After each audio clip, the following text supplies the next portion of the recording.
Pousse des cris de joie, fille de Sion. Éclate en ovation, Israël. Réjouis-toi. Tressaille d'allégresse, fille de Jérusalem. Le Seigneur a écarté tes accusateurs. Il a fait rebrousser chemin à ton ennemi. Le roi d'Israël, le Seigneur, est en toi.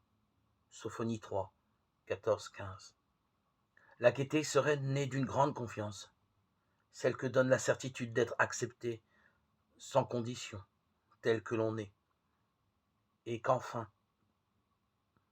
tout est bien ainsi. Elle naît aussi du courage qu'il faut à l'homme pour regarder en face sa propre vérité. Être chrétien, c'est être convaincu que seul peut émettre cette joie rayonnante, celui qui a laissé pénétrer la lumière divine jusqu'au fond de ses abîmes. Il n'y a plus rien en lui d'obscur qu'il devrait dissimuler, d'abyssal dont il devrait avoir peur.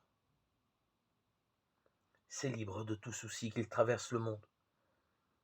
Il ne s'agit pas là d'un optimiste béat, mais d'une attitude qui résulte de la rencontre avec la vérité. Une telle gaieté est contagieuse.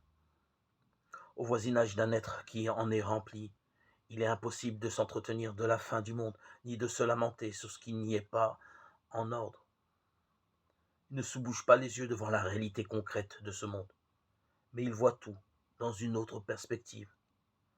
En dernière analyse, celle de l'esprit, dont le regard transperce les ténèbres jusqu'à y trouver, tout au fond, la lumière de Dieu.